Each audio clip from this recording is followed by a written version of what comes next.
Hey, this is Pomerac Child. I sound a little bit different because I've got a new phone and my microphone may be disguising the true nature of my voice. I thought that because I'm driving through Germany this year, and partly because I needed one anyway, I thought I'll go through the process of showing how to get an emission sticker for driving in Germany.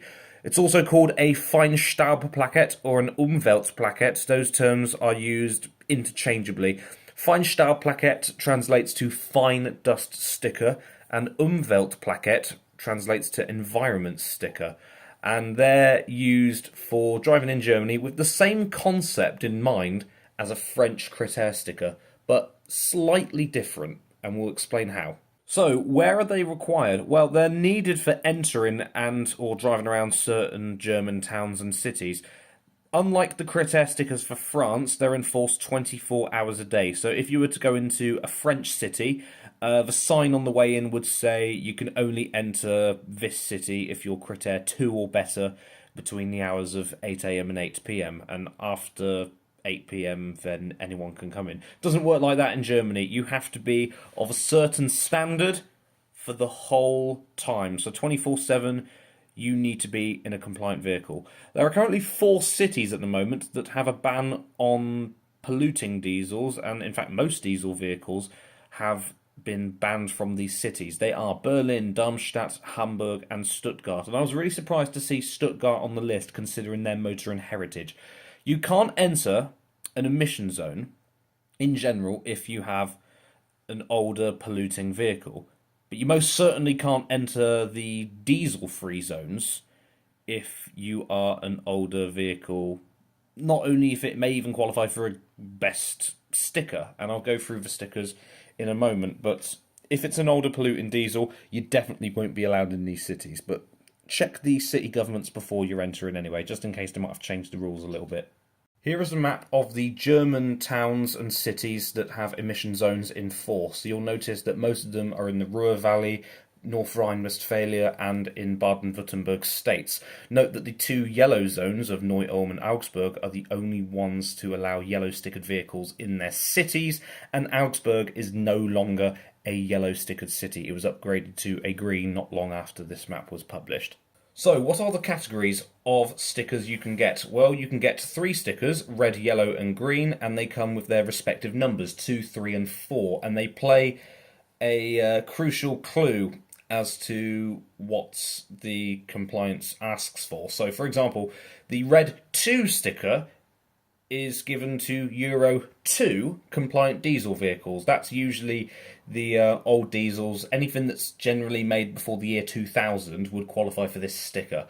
It's no longer sold, and no German town or city with a clean air zone will even let you in if you have a red 2 sticker on your vehicle.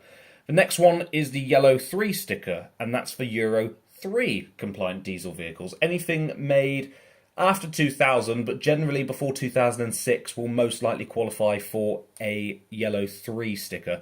My Citroen C3 was made in 2004, so judging on that, it would get a yellow 3 sticker, but don't hold your breath just yet, there's more of the video.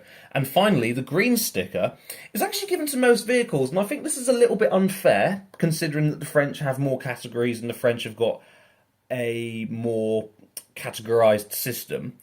But the green 4 sticker is given to diesel vehicles that are at least Euro 4, so anything after 2006 that is a diesel qualifies for a green sticker, and any petrol vehicle that is Euro 1 compliant, that is less than Euro 2 diesel, but Euro 1 compliance for petrol, for context, is anything made after 1993.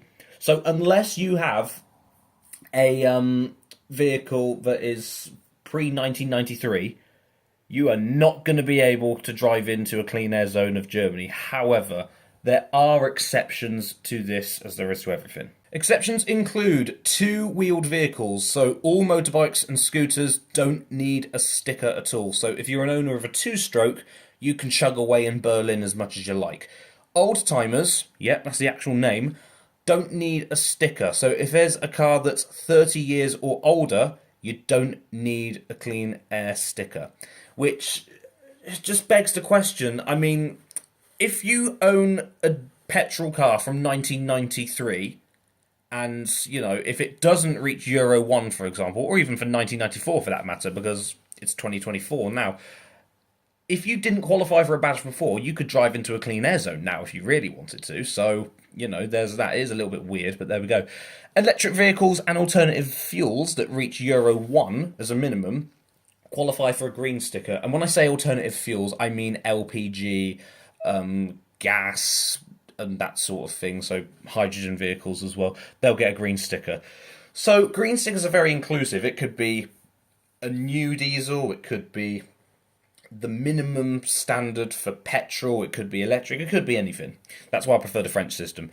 Trucks and buses that are Euro 4 diesel qualify for a green sticker, as well as passenger vehicles and light vans that are at least Euro 4 qualify for a green sticker as well. So anything Euro 4 for a diesel or above gets you a green sticker, unless if you've got a diesel vehicle that meets Euro 3 standards, like my Citroen, for example.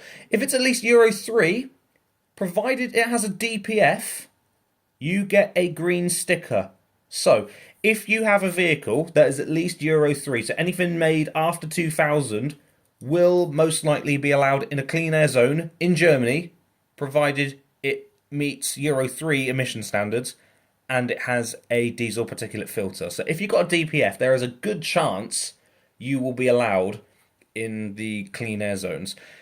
Not the diesel zones of Berlin, Darmstadt, Hamburg, and Stuttgart, but most clean air zones, there's a fair chance you will be allowed in. So, salvation for us all. To get one, there are lots of websites where you can apply for a sticker. You can get them on the German emissions sticker website. You can get them on the Berlin government website. And you can get them at the websites for TUV, DEKRA. They're the sort of Halfords and the Eurocar parts of Germany, if you like. And there's also places in Germany where you can just buy them in the petrol station. I imagine you'd need an ID. You'd need your car's logbook as well. And there are lots of places where you can buy them. They generally cost anywhere between 10 and 20 euros. If you are applying for one online, I'm not going to show you how I did it this time because there are so many websites in which you can do it, and most websites will be in German or English as standard anyway. If you don't have a valid sticker on your vehicle, and if you drive into a clean emissions zone, it's usually by a sign that says Umwelt with a red circle around it, you risk a €100 fine.